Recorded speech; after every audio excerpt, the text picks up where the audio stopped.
পারমাণবিক সংখ্যা, ভর সংখ্যা আর আইসোটোপ আমরা পূর্বে এখন দেখো বলছে প্রতিটি মৌলের আলাদা পরমাণু রয়েছে। এখন মৌল বলতে কি বোঝায়? তোমার বিশুদ্ধ পদার্থের আলাদা পরমাণু রয়েছে, মানে আবার তার মানে মৌল বলতে তোমার বোঝায় বিশুদ্ধ পদার্থ।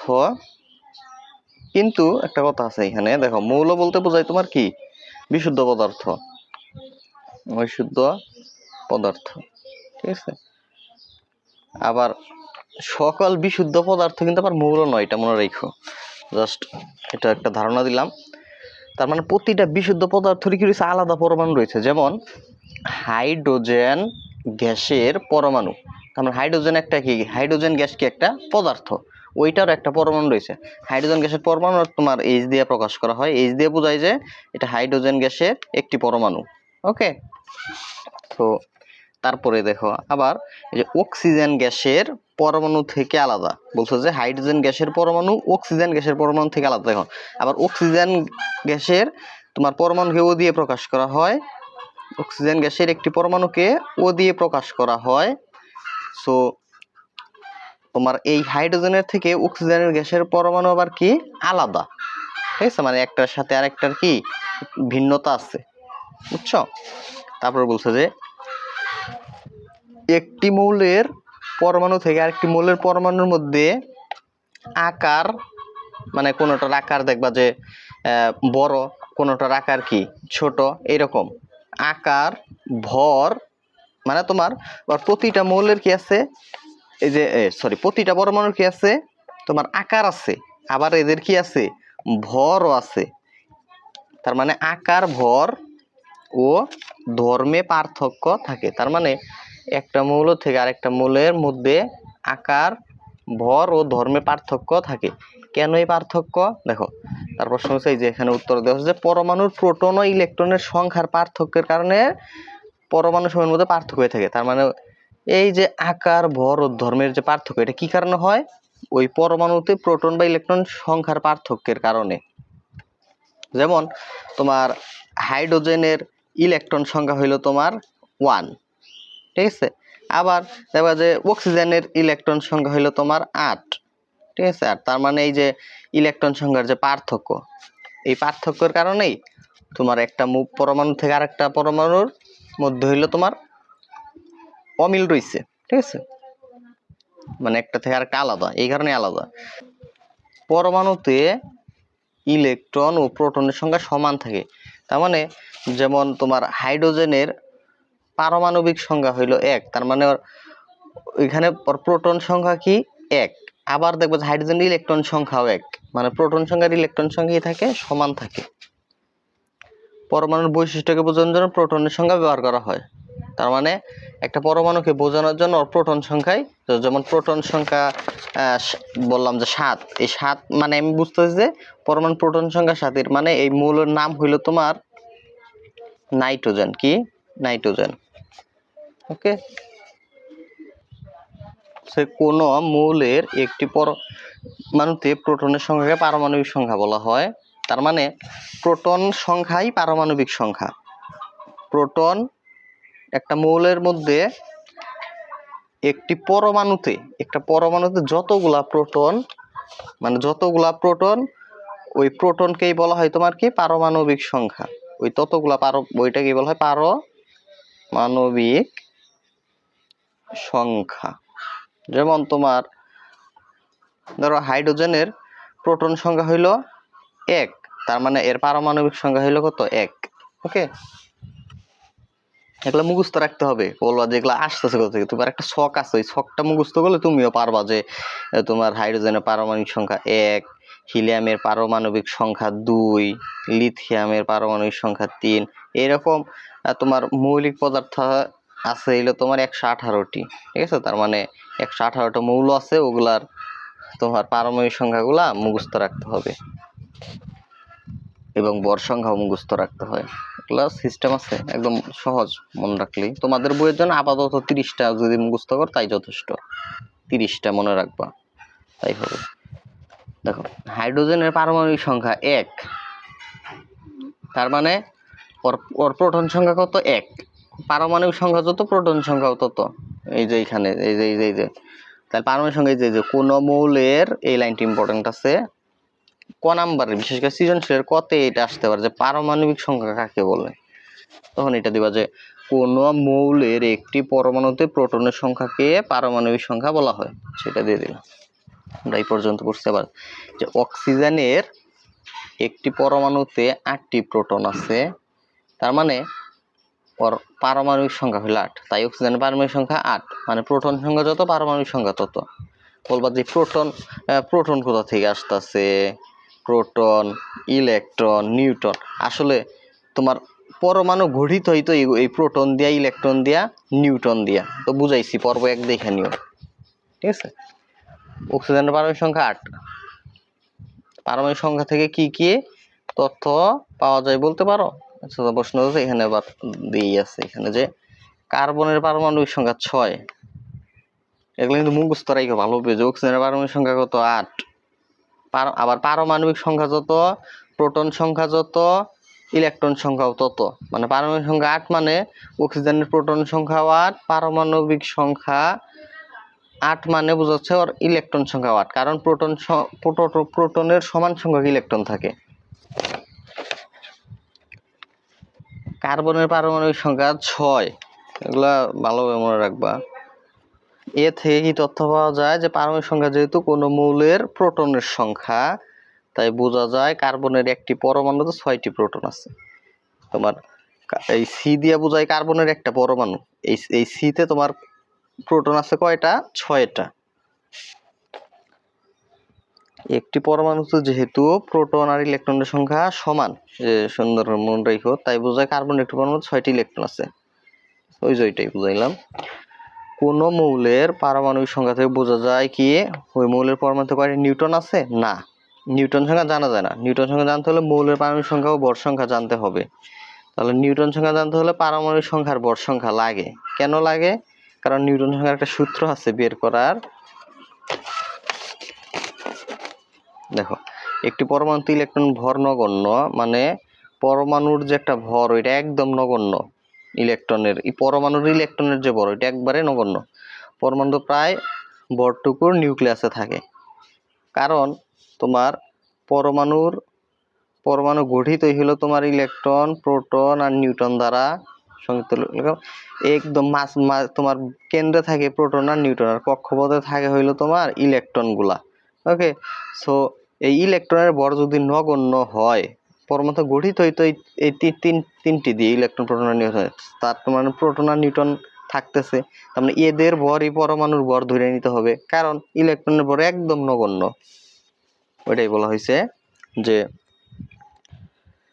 ইলেকট্রনের ভর নগণ্য। এটা মনে রাখো যে পরমাণুতে কার ভর নগণ্য? ইলেকট্রনের ভর। এমসিকিউতে আসতে পারে। পরমাণুর প্রায় সবটুকু ভর তার নিউক্লিয়াসে থাকে। এই যে এখানে এই যে বললাম যে ইলেকট্রনের যদি ভর নগণ্যই হয়, তার মানে এই নিউক্লিয়াসের মধ্যে প্রোটন আর নিউট্রন, মানে প্রোটন আর নিউট্রনকেই বলা হয় তোমার কি এই যে নিউক্লিয়াস, কারণ নিউক্লিয়াস গঠিত হয় প্রোটন আর নিউট্রন দিয়ে।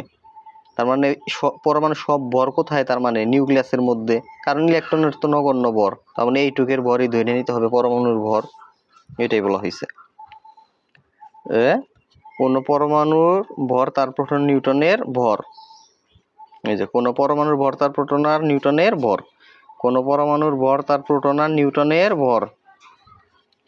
আবার নিউট্রন ও প্রোটনের ভর প্রায় সমান। নিউট্রন ও প্রোটনের ভর প্রায় সমান। কোন মৌলের পরমাণুতে প্রোটন আর নিউট্রনের সমষ্টিকে ভর সংখ্যা হিসেবে প্রকাশ করা হয়। তার মানে ভর সংখ্যা বলতে বোঝায় প্রোটন ও নিউট্রনের সমষ্টি, মানেই ভর সংখ্যা। যে প্রোটন ও নিউট্রনের সমষ্টিকে ভর সংখ্যা হিসেবে প্রকাশ করা হয়। তার মানে ভর সংখ্যার এই যে সূত্রটা, এটা একটা ধরনের সূত্র, এটা অনেক ইম্পর্টেন্ট। যে তোমার মৌলের ভর সংখ্যা, এই যে মৌলের ভর সংখ্যা সমান হইল এই যে প্রোটনের সংখ্যা যোগ নিউট্রনের সংখ্যা, ঠিক আছে। এই যে এটা মৌলের ভর সংখ্যা সমান প্রোটন সংখ্যা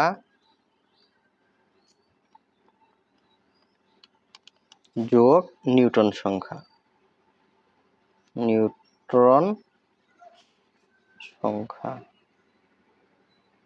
ওকে, এখন আমরা পড়ি।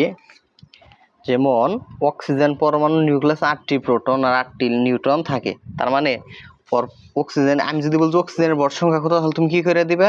প্রোটনের সংখ্যা কত বলছে 8, নিউটনের সংখ্যা বলছে কত 8, তার মানে ভর সংখ্যা আসতেছে কত 8 8 এ 16, 16 কি এটা হলো ভর সংখ্যা অক্সিজেনের। ওকে, তুমি বের করতে পারবা যে প্রশ্নে যদি যখন প্রোটন আর নিউটনের ভর দেওয়া থাকবে, তুমি তো প্রোটন আর নিউটনের ভর দেওয়া থাকলে তুমি ভর সংখ্যাটা বের করতে পারবা। মানে প্রোটন সংখ্যা নিউটন সংখ্যা, সরি ভর না, প্রোটনের সংখ্যা নিউটনের সংখ্যা দেওয়া থাকলে তুমি ভর সংখ্যাটা বের করতে পারবা। তাই অক্সিজেনের ভর সংখ্যা 16।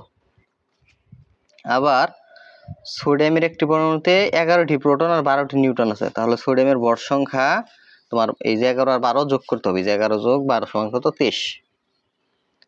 পূর্বে বলা হচ্ছে পারমাণবিক সংখ্যা ভর সংখ্যা জানতে হলে নিউটন সংখ্যা জানা যায়। হ্যাঁ, নিউটন সংখ্যা জানা যায়। একটু দেখো যে এখানে বলছে যে ক নামক মৌলের পারমাণবিক সংখ্যা 17, ভর সংখ্যা হইতে ওই মৌলের পরমাণুতে কয়টি ইলেকট্রন প্রোটন ও নিউট্রন আছে।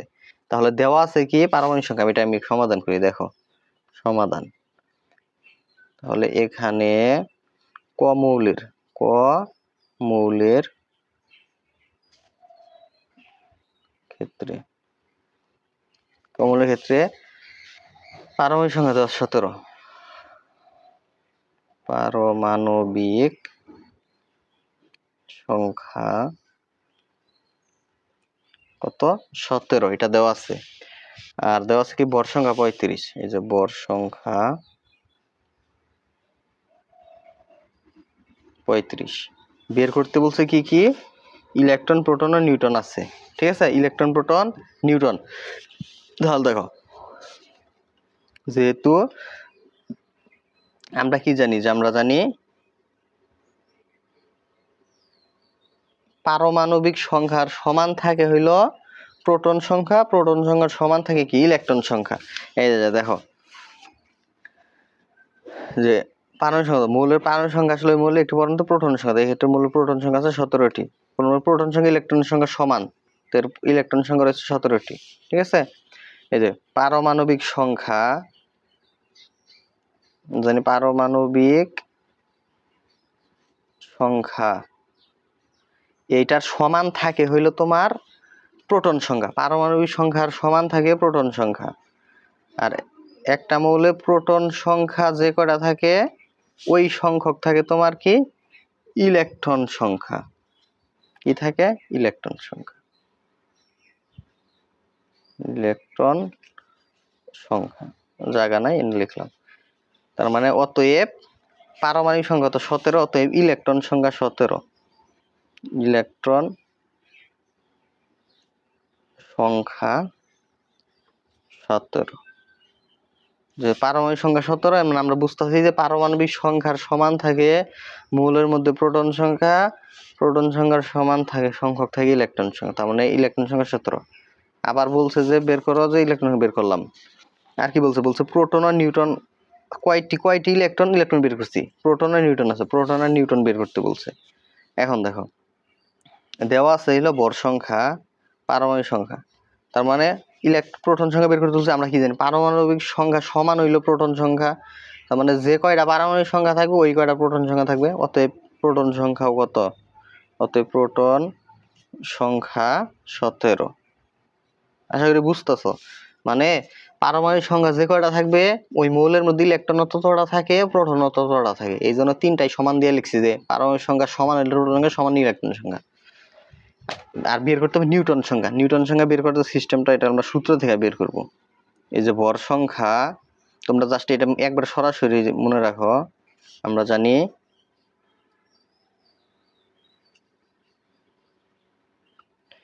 আমরা এই যে সূত্রটা যে পড়লাম, সূত্রটা যে ভর সংখ্যা সমান কি, ভর সংখ্যা মৌলের ভর সংখ্যা সমান হইল প্রোটন সংখ্যা যোগ নিউটন সংখ্যা, নিউটন সংখ্যা বের করতে বলছে। নিউটন সংখ্যা যদি এই পাশে রাখি তাহলে প্রোটন সংখ্যা ওই পাশে পাঠাইলে কি হয়, ভর সংখ্যা থেকে বিয়োগ হয়। বুঝছো কিনা দেখো যে এইরকম হয়, যে নিউটন রাখলাম সোজা করে লিখতেছে আর কি, নিউটন সমান হইল নিউটন সংখ্যা সমান হইল ভর সংখ্যা বিয়োগ প্রোটন সংখ্যা। প্রোটন জায়গা নাই ওইভাবে লিখতেছি, প্রোটন সংখ্যা। আসলে এটা বুঝছো, এটা জাস্ট তুমি মনে রাখবে। এটা এমনি যে আমরা জানি দিয়ে এইটুকু লিখবো জাস্ট। নিউটন সংখ্যা সমান ভর সংখ্যা বিয়োগ প্রোটন সংখ্যা। ভর সংখ্যা কত? 35। এটা থেকে বিয়োগ করতে হবে কত? 17। তাহলে 17 থেকে বাদ দিলে কত থাকে? 18। এই 18 নিউটন সংখ্যা। কত হয়? 18। এটাই উত্তর। এটা একটা সূত্র, তোমার নিউটন সংখ্যা বের করার সূত্র, যে ভর সংখ্যা থেকে প্রোটন সংখ্যা বিয়োগ করতে হবে। ভর সংখ্যা 35, প্রোটন সংখ্যা হলো তোমার কত? 17। 35 17 বিয়োগ করলে হয় কত? 18। ঠিক আছে, এই হলো তোমার এইটুকের সমাধান। আশা করি এই টপিকটা বুঝতে পারছো। তাহলে আজকে এই পেজ পর্যন্তই। আগামীকাল বা আগামী পর্বে অন্য অপর পেজ সমাধান করব। ধন্যবাদ।